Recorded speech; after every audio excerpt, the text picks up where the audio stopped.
Now again, before you say yes, you have to think, well, no it didn't. You didn't. I stated it this way, but you answered it incorrectly. Again, two is, can you clarify? Can you talk about research? Well, what research do you use? Remember, validating, using accuracy. What are you talking about when you say research? Because I've not had one person ask me. And how many times did I say research? Okay. How did I use statistics? Here again, I'm playing words here, and I'm doing what? I'm mystifying your mind because I'm using statistics. How do you know they're correct? Did you ask me? I didn't have one person say, well, you talked about research, you talked about the statistics. Where did you get that from, Mr. Shimoniak? No, I could have simply came back and said, if you look at Business Week, October of 2010 and also April of 2011, there's an article right in the middle, and it talks about business where we're missing the mark when it comes to businesses and post-secondary education. See? So again, too, is don't be mystified when people start throwing out numbers. You have to use intellectual standards to be able to use those and ask questions. I mean, come on, it's just like this. We're married. Hey, honey, baby, let's go buy a house. What's the mortgage? And all of a sudden, people start using all sorts of terms, right?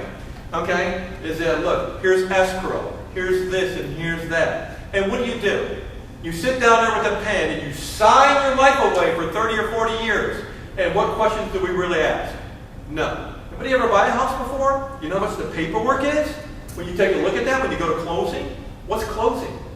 Okay? What's this account? So you're sitting there for 30 years of your life. How many questions do we ask? And at the same time, bring all that money to give to the property tax office, to be able to give to them so you can close. But where do we ever ask questions? Where do we ask questions when I say, let's get married? Okay. Okay.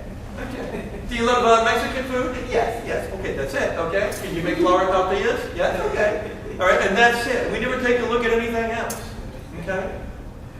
So, what am I trying to do here, guys? Look. When it comes to critical thinking, remember, you have thinking, cognitive process, thinking about everything and anything, unrelated, disorganized. But when we take a look at things, we've got to be able to take thinking and go to critical thinking. We need to be able to stop. We need to be able to use a process. For us to think well, we have to work hard at being able to think. Thinking doesn't come naturally. So as we're doing this, one of the most important tools and effective weapons that we can use is the ability to be able to ask questions. Ask questions again about the elements, the purpose. Ask questions that target standards. Well, wait a minute. You brought up research. What research study? When was it done? Can you validate that? Is it accurate? Well, I don't know. What are you talking about when you say, we're going to give you a substantial amount of money, we're going to give you some money to be able to purchase clothes? Can you be more accurate? Can you be more precise? So that way, when we're sitting in here in our classes, when we're out here at our place of work, and someone is telling us about a process, or something that we're going to do, or you're going to learn something, or you're going to go out here and you're going to impact or you're going to interact with all of your friends, family, and loved ones in a social norm, we've always got to be on the guard and be able to ask questions. Learning stops when we stop asking questions. Let's break this mode of us simply sitting there and not asking any questions and simply think that it just simply goes in, we're going to believe it, and never have the ability to be able to ask questions until, unfortunately, it's too late. Ladies and gentlemen, thank you very much for this session. The next session is going to be over being able to use critical thinking to make decisions. How many decisions do you think that you made today? 5? 10? 10? Amanda, how many times did you text today? 50? 30? How about you, sir? About 30 times? There's 30 decisions right there.